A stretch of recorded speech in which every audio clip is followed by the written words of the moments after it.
ప్రియ సహోదరులారా, చాలామంది జీవితాలలో తామే ముందుండాలని, తామే ముందు రావాలని మోసపూరితమైనటువంటి ఆలోచన విధానాలతో జీవిస్తూ ఉంటారు.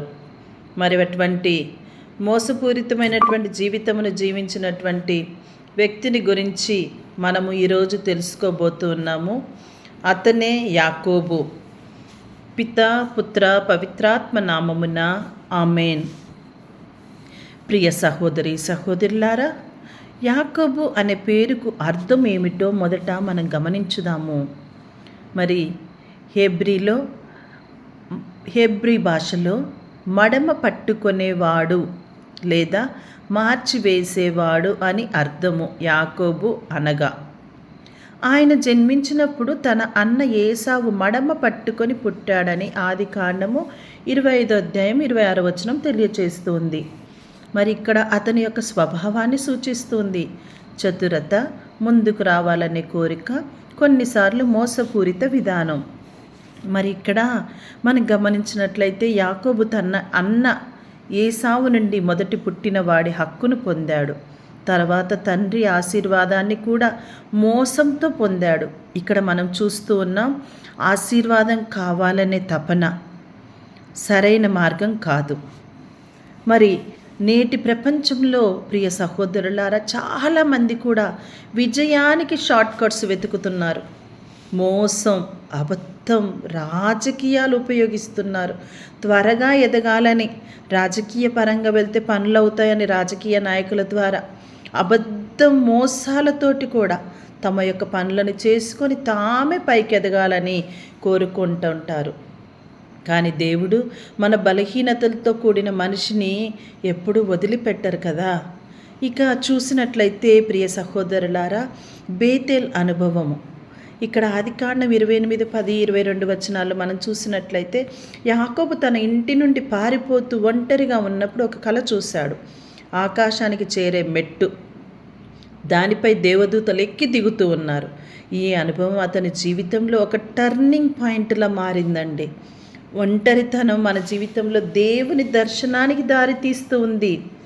మరి తన యొక్క ఒంటరితనం ద్వారా తనేం చూస్తూ ఉన్నాడంటే, తను ఒక గొప్ప అనుభవాన్ని పొందుకున్నాడు దేవునికి దగ్గరగా కావటానికి.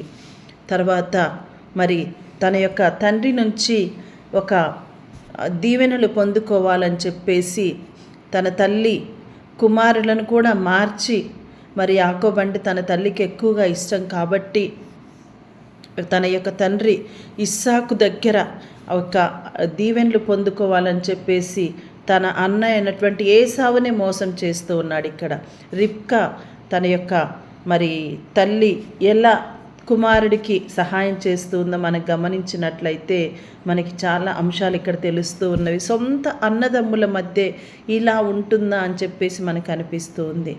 అయితే ఈ యొక్క యాకోబు గారు ఏం చేశారంటే, తన యొక్క జీవన శైలిలో మరి తన యొక్క తండ్రి యొక్క ఆశీర్వాదాలను పొందుకోవటానికి ఎంత తప్పును చేశాడంటే, నిజంగా అబద్ధరికంగా తన యొక్క తండ్రి దగ్గర మరి దీవెనలు పొందుకోవటాన్ని మనం చూస్తూ ఉన్నాం. ఇక్కడ మనం గమనించాల్సింది ఏంటిదంటే, మరి లాబాన్ ఇంటి దగ్గర తన యొక్క పాఠశాలలాగా యాకోబు లాబాన్ ఇంటిలో 20 సంవత్సరాలు శ్రమించాడు.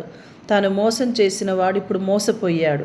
తన అన్న దగ్గర ఏసావు దగ్గర మరి జ్యేష్ఠపుత్రత్వాన్ని మొత్తాన్ని పొందుకున్నాడు కదా, అది తనకి తిరిగి మోసపూరితంగా తన యొక్క మామ ఇంటిలో, లాబాన్ ఇంటిలో మరి సంవత్సరాలు తనకు కావలసినటువంటి, తను ప్రేమించినటువంటి మరి తనను పొందుకోవటానికి కష్టపడాల్సి వచ్చింది.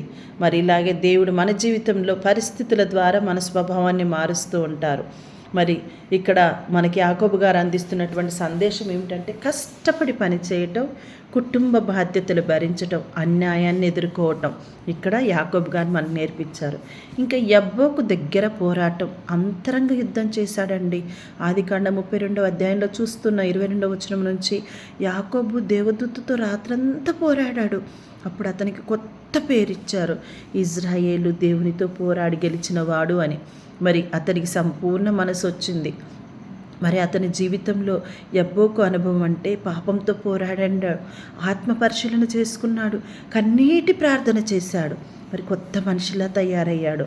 మరి యాకోబు జీవన శైలిని మనం చూసినట్లయితే ప్రారంభంలో చతురతతో జీవించాడు, మధ్యలో శ్రమ మరియు శిక్షణ లాభానింటిలో, మరి చివరికి సమర్పణ మరియు ఆశీర్వాదము. మరి తన తండ్రి దగ్గర ఆశీర్వాదం పొందుకోవటానికి ఎంత తాను చేసినటువంటి తప్పును తెలుసుకొని బాధపడ్డాడో. మరి దేవుడు పాపిని కూడా మారుస్తాడు. దేవుడు మన బలహీనతల్లోనే పనిచేస్తాడు. మార్పు ఒక రోజులో రాదండి, ఇది ఒక ప్రయాణం లాంటిది. మరి మన నేటి ప్రపంచంలో మనం చూస్తూ ఉన్నాము, విజయం కోసం ఎన్నో రకాలుగా తపన పడుతూ ఉన్నారు. సహనం తగ్గిపోతుంది, ప్రార్థన అస్సలు చేయటం లేదు, సెల్ ఫోన్కి అంకితం కావటము, పనులతో సతమతం అవుతాము, కొత్తదనం కోసం వెతుక్కోవటము, బంధువుల కోసము, పార్టీల కోసము, ఫంక్షన్స్ కోసం, అన్నిటి కోసం వెళ్తూ ఉన్నామే, కానీ ప్రార్థన జీవితం చాలా తగ్గిపోతూ ఉంది. మరి ఒక గవర్నమెంట్ వర్క్ చేస్తున్న వాళ్ళైతే నాకు ఆ పని ఉంది, ఈ పని ఉంది, ఇది ఉందని చెప్పేసి అలా బిజీ అయిపోతారు. మరి ప్రైవేట్ వాళ్ళు నాది ఆ వర్క్, ఈ వర్క్, ఈ వర్క్ అని అలా బిజీ అయిపోతారు. మరి ఎవరు ప్రార్థన చేయాలి? ప్రార్థన చేసే వాళ్ళు ఎక్కడున్నారు? ఈవెన్ కన్యాశ్రీలు గురువులు కూడా చాలా బిజీ అయిపోతూ ఉన్నారు. మరి ఇక్కడ యాకోబు ఏం చెబుతున్నాడంటే, ఆశీర్వాదం కోసం పోరాడు, కానీ దేవునితో పోరాడు, దేవునితో ప్రార్థనలో పోరాడని చెప్తూ ఉన్నాడు. కష్టాల నుండి పారిపోవాకు, అవి నిన్ను తీర్చిదిద్దుతాయని తెలియచేస్తున్నాడు. దేవుని సన్నిధిలో మార్పు అంగీకరించమంటూ ఉన్నాడండి. యాకోబు ఏం చెప్తున్నాడు? దేవుని సన్నిధిలో మార్పును అంగీకరించమంటూ ఉన్నాడు. కాబట్టి యాకోబు జీవితం మనకేం తెలియచేస్తూ ఉందంటే, గొప్ప సత్యాన్ని నేర్పుతూ ఉందండి. మన గతం ఎంత గందరగోళంగా ఉన్నా, వినండి, మన గతం ఎంత గందరగోళంగా ఉన్నా దేవుడు మన భవిష్యత్తును ఆశీర్వాదంగా మార్చగలడు. మన గతం ఎంత గందరగోళంగా ఉన్నా దేవుడు మన భవిష్యత్తును ఆశీర్వాదంగా మార్చగలడు. కావున మోసం చేసిన యాకోబు ఇజ్రాయేలు అనే ఆశీర్వాద పితామహుడయ్యాడు. మరి గుర్తుంచుకోండి ప్రియ సహోదరి సహోదరులారా, మరి మన జీవితము తప్పుల నుండి, బాధల నుండి ప్రార్థనల ద్వారా దేవుని మహిమకు మారాలి. తప్పుల నుండి, బాధల నుండి ప్రార్థన ద్వారా దేవుడికి మనం మహిమ చేకూర్చే విధంగా ఉండాలి. ఇక్కడ ఒక చిన్న కథ చెప్తాను, వినండి. ఒక విద్యార్థి ఎప్పుడు మొదటి ర్యాంక్ రావాలనే ఆశతో కష్టపడేవాడు. కానీ ఒకసారి అతడు చీటింగ్ చేసి మార్కులు తెచ్చుకున్నాడు. తాత్కాలిక విజయం వచ్చింది, కానీ మనశ్శాంతి పోయింది. ఆ విద్యార్థికి చీటింగ్ చేసి మార్కులు తెచ్చుకోవటం వల్ల తాత్కాలికంగా విజయం వచ్చింది, కానీ శాశ్వతంగా మనశ్శాంతిని కోల్పోయాడు. మరి యాకోబు కూడా ఆశీర్వాదం కావాలనుకున్నాడు, కానీ సరైన మార్గం కాకుండా మోస మార్గాన్ని ఎంచుకున్నాడు. మరి ఇక్కడ నేర్చుకోవాల్సినటువంటి పాఠం గమనించండి.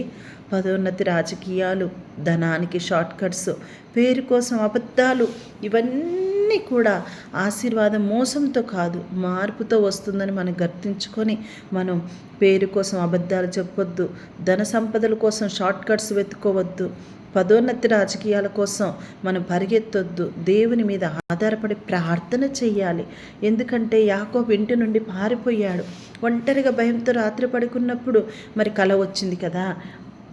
మరి ఇక్కడ ఒక ఉదాహరణ చూసినట్లయితే, ఒక యువతి తన జీవితంలో పెద్ద అపజయం ఎదుర్కొంది. అందరూ దూరం అయ్యారు. ఒంటరిగా ఉన్నప్పుడు ఆమె ప్రార్థన మొదలుపెట్టింది. అదే ఆమె జీవితంలో మలుపుగా మారింది. మరి ప్రియ సహోదరులారా, ఒంటరితనం శాపం కావద్దండి, దేవునితో కలిసే సమయం.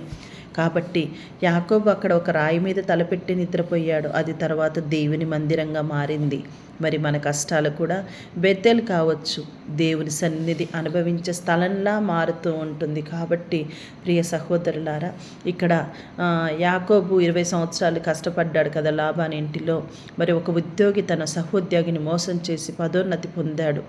కొంతకాలం తర్వాత అదేవిధంగా అతడు మోసపోయాడు. అప్పుడు అతడు గ్రహించాడు, దేవుడు మన జీవితంలో పరిస్థితుల ద్వారా మనల్ని మారుస్తారని చెప్పేసి. కాబట్టి యాకోబు మనకి సహనమును నేర్పిస్తూ ఉన్నాడు. ప్రేమ కోసం 14 సంవత్సరాలు రాహేలు కోసము తన మామింట్లో పనిచేశాడు. తర్వాత ప్రేమ, ఆశీర్వాదం, విజయం అన్నీ కష్టపడి సహనంతో సంపాదించుకున్నాడు. ఇక్కడ ప్రేమ, ఆశీర్వాదం, విజయం అన్నీ కూడా కష్టపడి సహనంతో సంపాదించుకున్నాడు. కాబట్టి ప్రియ సహోదరి సహోదరులారా, మన జీవితంలో కూడా పోటీ అనేది లేకుండా, సహనం తగ్గిపోకుండా, ఆత్మీయత తగ్గిపోకుండా, మరి తప్పులు చేసిన దేవుడు వదలడు. ఒంటరితనములతో దేవుడు దగ్గరగా ఉంటాడు. కష్టాలు మనల్ని తీర్చిదిద్దుతాయి. ప్రార్థనలో పోరాడితే ఆశీర్వాదం వస్తుందని గుర్తుంచుకొని మరొకసారి ఈరోజు యాకోబు ప్రారంభంలో చతురుడు, మధ్యలో బాధితుడు, చివరికి ఆశీర్వాదితుడుగా మారాడు. కాబట్టి మన జీవితం అలాగే ఉంటుంది. దేవుడు మన గతాన్ని చూసి నిర్ణయించడు, మన మార్పును చూసి ఆశీర్వదిస్తాడు. కాబట్టి మన మంచి మనసుతో మన మార్పును చూసి ఆశీర్వదించే దేవుణ్ణి ప్రార్థన చేసుకుందాము. మన గతాన్ని చూసి కాకుండా మన మార్పును చూసి దేవుడు ఆశీర్వదించాలని మనమంతా కూడా ప్రార్థన చేసుకుందాము. ఆమేన్.